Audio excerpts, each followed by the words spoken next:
મહાનુભાવોના હસ્તે revolving fund, cache credit, startup fund સહિતની અંદાજે 10.32 લાખની સહાયનું વિતરણ કરાયું. તારક ચિહ્ન.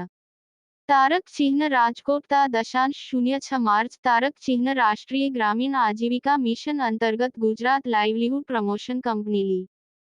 ગ્રામ વિકાસ વિભાગ ગાંધીનગર અને ગુજરાત અર્બન લાઇવલીહુડ મિશન શહેરી વિકાસ વિભાગના સંયુક્ત ઉપક્રમે વડાપ્રધાન શ્રી નરેન્દ્રભાઈ મોદી તેમજ મુખ્યમંત્રી શ્રી ભૂપેન્દ્રભાઈ પટેલની વર્ચ્યુઅલ ઉપસ્થિતિમાં સમગ્ર રાજ્યના 33 જિલ્લાની 182 વિધાનસભા ક્ષેત્રમાં વિકસિત ભારત, વિકસિત ગુજરાત, નારી શક્તિ વંદના કાર્યક્રમનું આયોજન કરવામાં આવ્યું.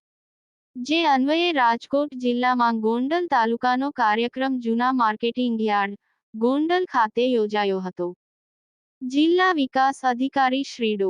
નવનાથ ગભાણેના અધ્યક્ષસ્થાને યોજાયેલા આ કાર્યક્રમમાં 50 જેટલા સ્વસહાય જૂથોના બહેનોને સી.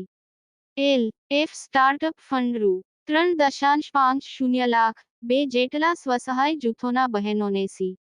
આઈ. એફ. રૂ. 3 લાખ, 1 સ્વસહાય જૂથોના બહેનોને ₹1.50 લાખની કેશ ક્રેડિટ, 4 જેટલા સ્વસહાય જૂથોના બહેનોને રૂ. લાખ રિવોલ્વિંગ ફંડ, 1 સ્વસહાય જૂથને રૂ. 2500 સ્ટાર્ટઅપ ફંડ, 5 સ્વસહાય જૂથને રૂ. લાખની સહાય સહિત કુલ અંદાજે 10.32 લાખની સહાયનું વિતરણ ઉપસ્થિત મહાનુભાવોના હસ્તે કરવામાં આવ્યું હતું. આ તકે જિલ્લા વિકાસ અધિકારી શ્રી ડો. નવનાથ ગભાણેએ પ્રાસંગિક ઉદ્બોધન કરી મહિલાઓના આર્થિક વિકાસ અને આત્મનિર્ભરતા વિશે પ્રાસંગિક પ્રવચન દ્વારા પ્રોત્સાહન આપવામાં આવ્યું હતું. કાર્યક્રમની શરૂઆત દીપ પ્રાગટ્યથી કરવામાં આવી હતી. જુદા જુદા સાંસ્કૃતિક કાર્યક્રમો, quiz point, selfie stand, S. H. જીના સ્ટોલ, બેંક દ્વારા ડિજિટલ ફાઇનાન્સના સ્ટોલ સહિતની વ્યવસ્થા કરવામાં આવી હતી.